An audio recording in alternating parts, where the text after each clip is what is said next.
Mart ayında bu zamana kadar başlamış olan ve bundan sonraki süreçte de başlayacak olan bütün Kore dizilerini anlatacağım bir video ile geldim. İkinci sezon nerede? Biz onun ikinci sezonunun çekilmesi için bu adamın askerden dönmesini bekliyorduk. Döndü. Tam bir ideal erkek profili bu arada.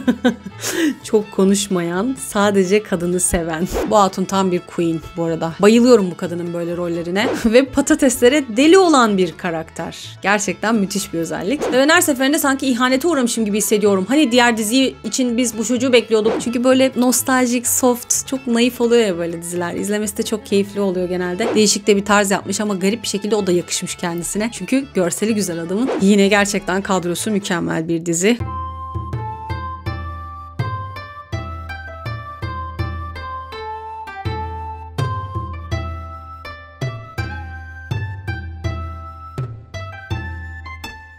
Merhaba arkadaşlar, Zandos'una hoş geldiniz. Ben Sümeyye Sarat. Yepyeni bir haftada yepyeni bir videoyla daha karşınızdayım. Bu hafta size Mart ayında bu zamana kadar başlamış olan ve bundan sonraki süreçte de başlayacak olan bütün Kore dizilerini anlatacağım bir videoyla geldim. Yine içlerinde çok hoşuma gidenler var, izlemek istediklerim var. Yani çok da beğenmedim, izlemesem de olur dediklerim var. O zaman haydi hemen dizilerimize geçelim. İlk dizimizin adı The Potato Lab. TVN'de 1 Mart'ta yayın hayatına başladı. Başrol oyuncuları Lee Son-bin, Kang Tae-ho, Lee Hak-jo, Kim Ga-eun, Shin Hyun-song. Hikaye dağlık bir vadideki bir patates araştırma merkezinde geçiyor ve biraz beceriksiz yetişkinlerin arasındaki canlandırıcı romantizmi anlatacakmış. Bir patates araştırma enstitümüz var ve burada 12 yıllık deneyime sahip olan Kim Mi-kyung adında bir kadın var. O da başrol kadın karakterimiz zaten, Lee Son-bin. İlk bakışta mahalle tarafından tanınan işsiz birine benziyor olsa da ağzını her açtığında biyolojik terimler saçmaya başlıyor. Yani aslında çok bilgili bir kadın, mesleğiyle alakalı özellikle. Patates Araştırma Enstitüsü'nde Mi-kyung adlı iyi bir patates üretebilmek için gizli bir proje üzerinde çalışıyor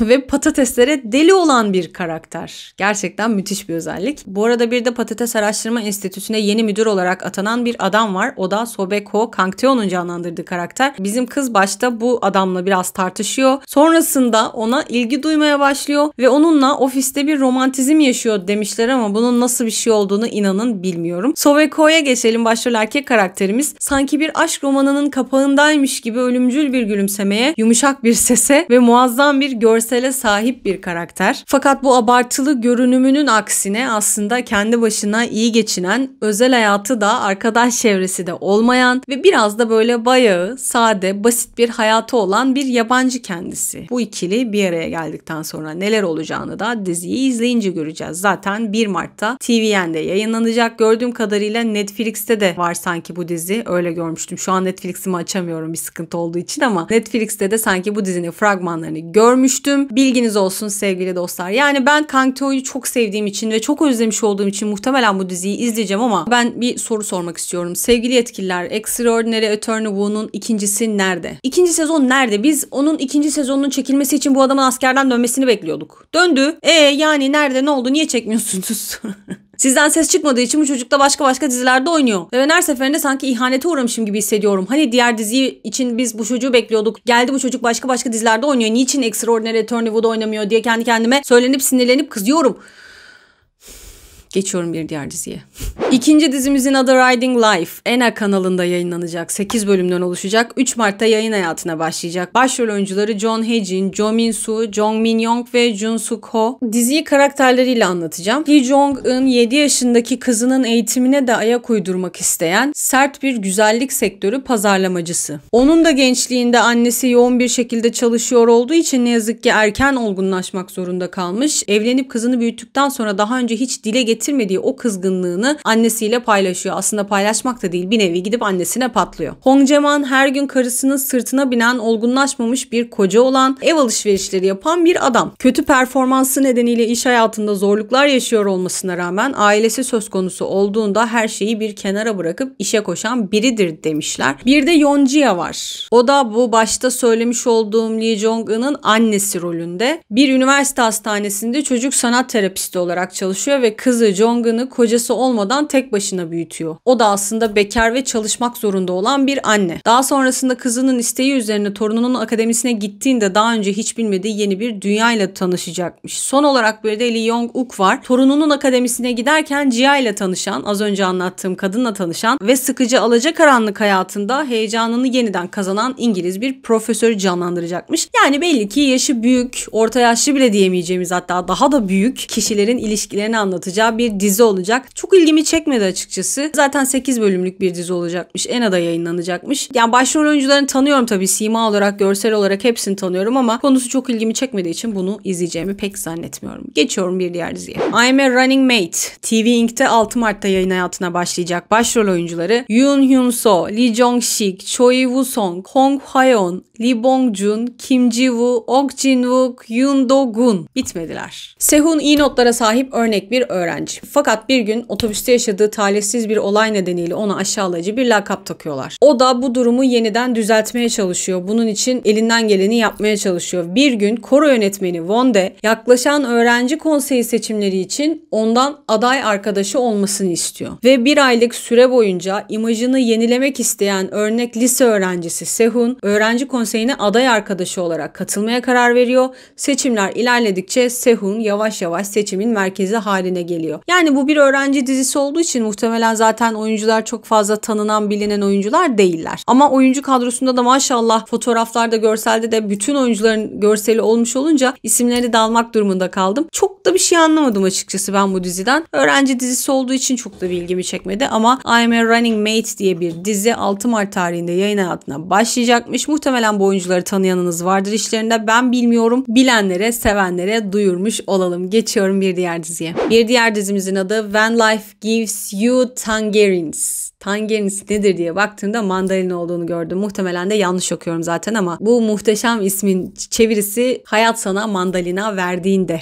anlamına geliyormuş. Netflix'te yayınlanacak, 16 bölümden oluşacak, 7 Mart tarihinde yayınlanacak. Başrol oyuncuları Park Bo-gum ve IU. IU'nun karakteri Esun, Park Bo-gum'un karakteri de Gon-sik. Bu ikili 1950'lerde Jeju'da dünyaya geliyor. Esun asi ve kitap aşığı bir kız fakat fakir aile geçmişi nedeniyle okula gidemiyor. Buna rağmen de şair olma hayalleri kuruyor ve bu hayalinden asla vazgeçmiyor. Bir de Gon-sik var, Park Bo-gum'un canlandırdığı karakter. O da son derece çalışkan ve sessiz bir adam. Fakat romantizm konusunda da çok bir şey bilmiyor. Esun ağladığında veya güldüğünde nasıl davranacağını bilemeyen ama en başından beri de sadece bizim kızı seven ve tüm varlığını onu sevmeye adayan sessiz bir savaşçı diye özetlemişler. Tam bir ideal erkek profili bu arada.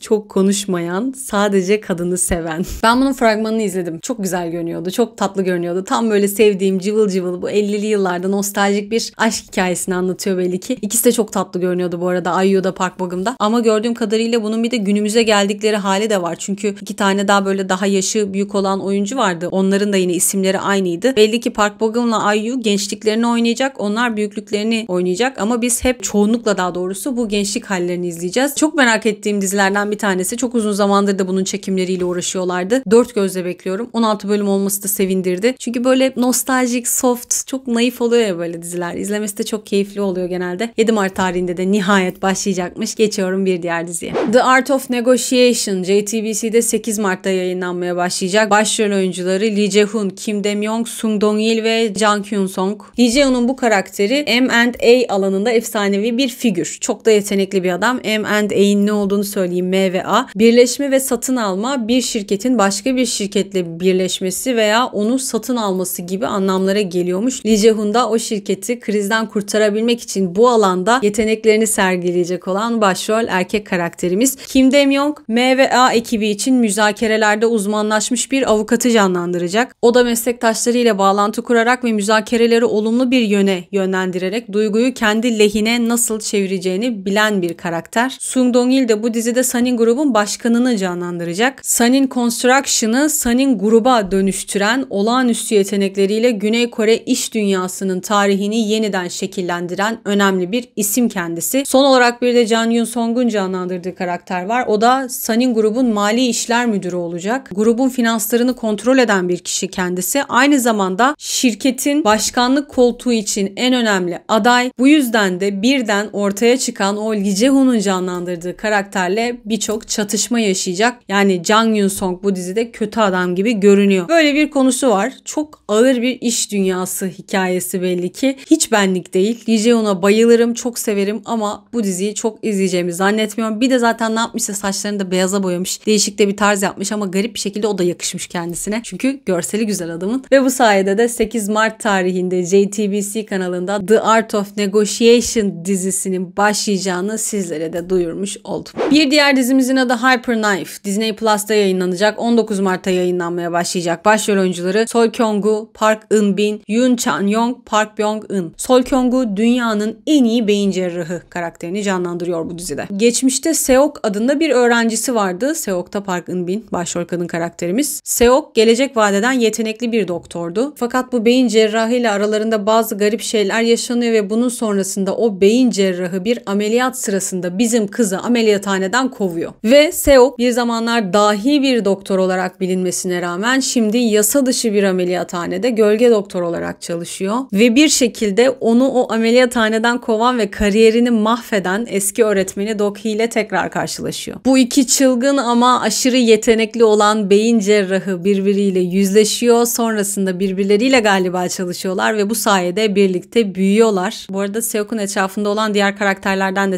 çok kısa bahsedeceğim. Park Byung-eun bizim kıza acıyan anestezist rolünü canlandıracakken Yoon Chan-young da her zaman onun yanında kalan biri olacakmış. Artık herhalde arkadaşı, bir şeyi, herhangi bir yakını. Değişik güzel bir hikayesi var. Yani Park Eun-bin'i böyle deli bir doktor rolünde izlemek güzel olur gibime geliyor. Özellikle bu Sol Kyung-gu ile arasındaki etkileşim de güzel geliyor kulağa. Bilmiyorum, unutmazsam eğer bu diziye de belki bakabilirim. Geçiyorum bir diğerine. Villains Everywhere. KBS 2'de 19 Mart'ta yayınlanmaya başlayacak. Başrol oyuncuları Onara, So Yoo-jin, So Yoon-chol ve Song Jin-woo. Kötü adamlarla dolu bir dünyada birlikte yaşayan orta yaşlı kız kardeşler, kocaları ve çocukları ile ilgili olan bir aile durum komedisi olacak bu dizi. Bazen sert, bazen sıcak günlük hayatları olan bu iki kız kardeşlerin ve ailelerin hikayesi olacakmış. Onara eskiden bir uçuş görevlisiydi ve şimdi tam zamanlı bir ev hanımı ve So Yoon-chol ile evli. Bu ikilinin bir kızı bir de oğlu var. Rekabetçi bir ruha sahip ve ailesi üzerinde de çok kontrolcü bir yapısı var. Bir de onun kız kardeşi var. O da Oh Yoo-jin. Oh Yoo-jin de yemek pişirme dersinde eğitmen olarak çalışıyor. Song Jin-woo ile evli ve 2 oğulları var. Bu arada yine karakterlerle oyuncuların ismi aynı olmuş. Çok hoşuma gidiyor. Nedense böyle olduğunda diziler. Bu şekilde bu iki ailenin birbiriyle olan iletişimlerini, ilişkilerini, artık hikayelerini izleyecekmişiz. KBS 2'nin çok klasik olan bu günlük dizilerine benziyor ama günlük mü değil mi bakmadım açıkçası. Sadece öyle bir tarz gibi geliyor kulağa. İlgimi çekti mi? Hayır. Ama merak edenleriniz varsa diye böyle bir dizide yakın bir zamanda 19 Mart'ta yayınlanmaya başlayacak. Ho's Restaurant.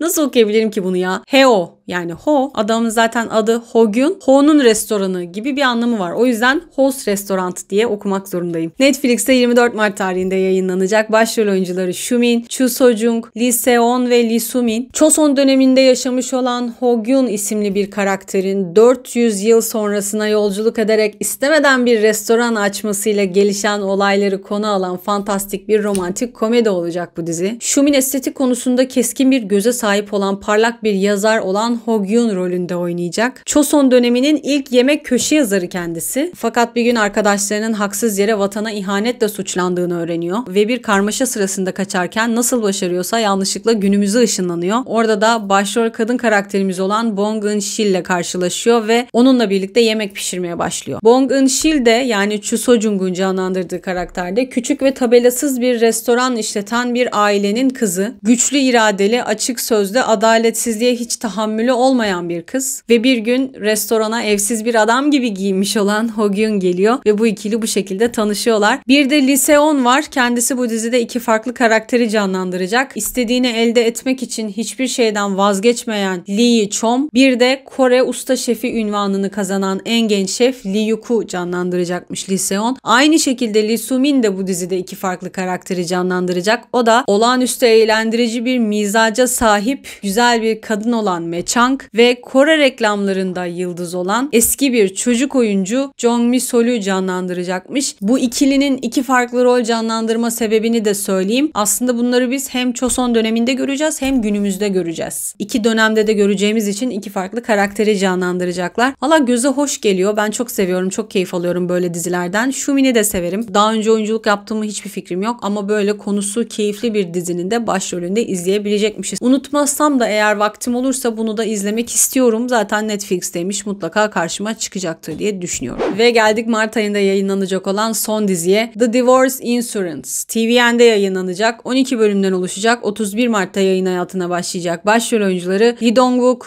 Lee Joo-bin, Lee Kwang-soo ve Lee Da-hee. Yine gerçekten kadrosu mükemmel bir dizi. Konusundan bahsedelim. Lee Dong-wook'un canlandırdığı karakter No Ki-jun. Kendisi bir sigorta şirketinde ürün geliştirme ekibinde çalışıyor. Hem yeterlilik hem de uzmanlık açısından mükemmel bir adam gibi görünse de kendisi 3 kez evlenmiş, 3 kez boşanmış. Boşanmalar yüzünden de hem ruhu hem de cüzdanı büyük ölçüde zarar görmüş. Fakat bu adamın hayata dair enteresan bir inancı var. Boşanmanın bir kişinin hayatında beklenmedik bir felaket olduğu gerekçesiyle bu boşanma durumları için bir sigorta poliçesi geliştirmeye karar veriyor. Ve bunu geliştirdiği süreçte de bir ekip kuruyor. O ekibe de Lee Joo-bin, Lee Kwang-soo ve Lee Da-hee'nin canlandırdığı karakterleri dahil ediyor. Onlardan da bahsedeceğim hemen. Kang Han-dil yani başrol kadın karakterimiz sigorta sözleşmelerini incelemekle görevli bir sigortacı olarak çalışıyor. Uzun zamandır sabırlı bir insan olarak yaşaması gerektiğine inanmış fakat o da eşinden boşanıyor. Boşandıktan sonra da farklı yaşamaya karar veriyor. Lee Kwang-soo'nun canlandırdığı karakter ihtiyatlı ve dikkatli bir kişiliğe sahip, güvenliği ön planda tutan bir adam. Kaza önleme önlemleri ve etkili sigorta programları öneren bir risk araştırmacısı olarak çalışıyor. O da hayatının en büyük macerası olarak adlandırdığı bu sigorta ekibine katılıyor. Bir de son olarak Lee Da-hee'nin canlandırdığı karakter var. O da bir finans matematikçisi. Balayından döner dönmez kendisi ve eşi arasındaki farklılıklar nedeniyle eşinden hemen boşanıyor. Yaptığı hiçbir seçimden, aldığı hiçbir karardan pişmanlık duymuyor ve boşanma sigortası ekibine özel danışman olarak katılıyor. Bu hatun tam bir queen bu arada. Bayılıyorum bu kadının böyle rollerine. Zaten Kore'nin birkaç tane böyle queen'i var. Hiçbir şekilde ezik roller oynamayan ya da bilmiyorum benim izlediğim işleri, projeleri hep böyle güçlü kadın rolleriydi. Lee Da-hee bunlardan bir tanesi. Kim Terry başı çekiyor. So Ye-ji ile Lee Han-i de öyle galiba. Onlar için de hep böyle düşünmüşümdür. Benim denk geldiğim hep böyle güçlü, ne istediğini bilen, kendini salak yerine koymayan sağlam kadın roller. Lee Da-hee de onlardan bir tanesi. Özellikle bu kadının Search WWW diye bir dizisi vardı. O dizideki karakterini hala unutmuyorum. Muazzamdı. Yani gerçekten oradaki tavırları, oradaki karakteri yüzünden zaten ben bu kızı çok sevmeye başlamıştım. Neyse efendim işin özü bu da böyle bir dizi olacakmıştı. Divorce Insurance. İnsanların boşanmalarıyla alakalı demek ki sigorta mevzularını anlatacakları bir dizi olacakmış. Kastı çok güzel ama konusu hiç ilgimi çekmedi ya. İşte bu sigortalar, şunlar bunlar çok karışık geliyor bana öyle şeyler ama kadrosu çok hoşuma gittiği için bir de bakayım olumlu yorumlar olursa çok fazla muhtemelen merakıma yenik düşüp bunu da izleyebilirim. Çünkü Kwang-soo'yu çok seviyorum. Lee Da-hee'yi çok seviyorum. Lee Dong-wook'u çok seviyorum. Lee Joo-bin'i de daha yeni tanıdım Queen of Tears'ta. Orada da güzel bir rolü vardı. Yani diyorum ya dörtlü çok hoş. Bakalım vaktim olursa unutmazsam buna da bakmak isterim. Ve bu şekilde de Mart ayında yayınlanacak olan bütün Kore dizilerini de bitirmiş oldum. Diğer sitelere de baktım. Farklı diziler var mı acaba diye bulamadım. Umuyorum atladığım olmamıştır. Olduysa da kaçırdığım bir dizi olduysa da lütfen bunu alt tarafta yorumlar kısmında da belirtmeyi unutmayın. Beni izlediğiniz için teşekkür ediyorum. Videoyu beğendiyseniz alt kısımdan beğeni tıklamayı, kanala hala abone değilseniz abone olmayı lütfen unutmayın. Hype puanı vermeyi de unutmazsanız çok sevinirim. Yepyeni haftalarda yepyeni videolarla görüşmek üzere. Hoşça kalın.